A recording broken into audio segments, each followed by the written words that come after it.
it kept wanting to bubble and foam. I had a little bit of sugar, enough to saturate it, and it started to foam. And I found out in the last episode, we talked about how to finish an FPJ, a fermented plant juice, the cleaning it, the racking of it. It's a step that a lot of people miss and don't even know about, and it's important.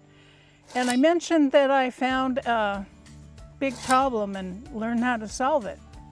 So that's what we're going to do here. We know we want to create an FPJ that signals our crops to do what we want it to do, whether that's grow green leafy growth or ripen a fruit. As a Master Cho certified instructor since 2011, I have people show me FPJs with all sorts of problems, and there's some common mistakes. But what I want to cover here is the phase after we've separated the solid plant material from the liquid, FPJ, getting it ready for storage. Now, most people have heard that you should saturate the FPJ. So as soon as they decant the liquid, they add some sugar and then they store it, often in a fridge. And if you do that, you might be wasting sugar, time, effort, and money, fridge space, and electricity. So let's make sure you're not doing any of those things. First, let's make sure we're all on the same level. Here's a quick summary of the steps in making FPJ. Collect plant material. Prepare the plant material. Layer it in a fermenting vessel with sugar. Cover with a secure, breathable lid. Let it ferment, a wild aerobic fermentation.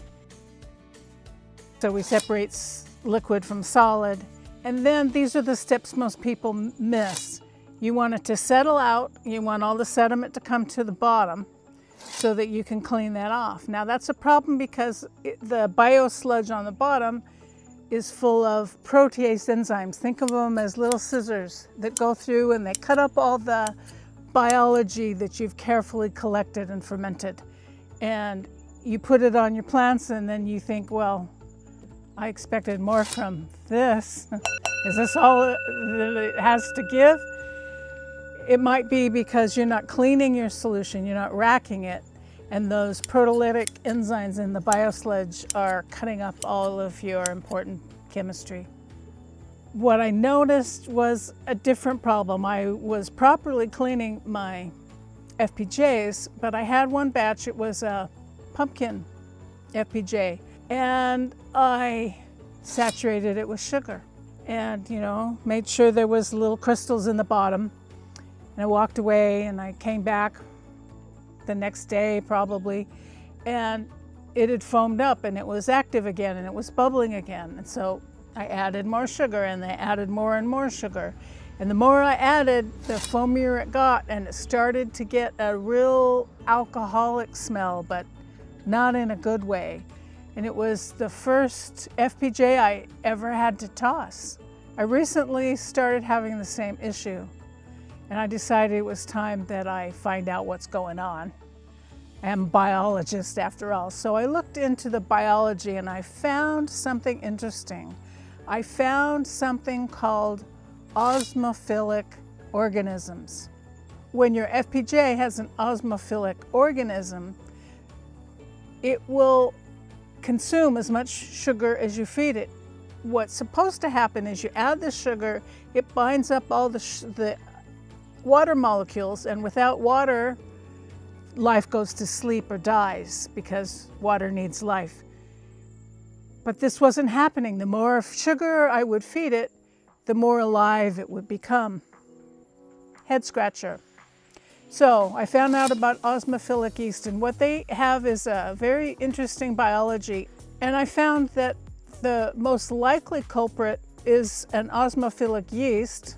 We're using wild yeast to ferment, so it's probably a yeast called Zygosaccharomyces. Zygosaccharomyces. They have evolved compatible solutes such as glycerol into their own cells to counteract sugar pressure. They can survive in environments where others die. So not only does the FPJ fail, the chemistry is being changed, meaning you're losing the biochemistry you carefully collected, harvested, and fermented. The hormones such as auxins and gibberellins are actually destroyed. They're delicate proteins and they're destroyed by two things in the biological cycle. One is oxidation. That's why your breathing level is important. You don't want it to be too much because then things oxidize. And metabolic consumption, so things like osmophilic yeast, if they persist, they're using the valuable enzymes that you want to put on your plants as cofactors and depleting them. So what do you do? What's the solution? Well, I've been having this problem a few times recently, so I was able to set up some experiments and document my results. And what I found was when I get a ferment and first I let it settle, I get that bio sludge on the bottom, and then I rack it off and I have a nice clean solution, and then I let it sit for a week or two. And I watch it, I want to make sure it's dormant. If it goes dormant right away, I might saturate it with sugar and make sure it stays dormant. And then if it is, I'll cap it tightly, remember the oxidation, and then I'll store that in a cool, dark place. If it's still active, I just let it sit, and I let it sit for as long as it takes for all the sugar to be consumed by the yeast in the bottle or jar or whatever vessel you're using. I want it to completely consume all the sugar. When there's no food available, eventually even the what was it called? So even the Saccharomyces go dormant. And then I found sometimes if I let it go completely dormant, waiting like 3 weeks, 2-3 weeks, if I add sugar again, it'll reactivate those yeasts and bring it back into active biology. So I don't add any more sugar. Once it's dormant, and I know it's dormant, I cap it and store it.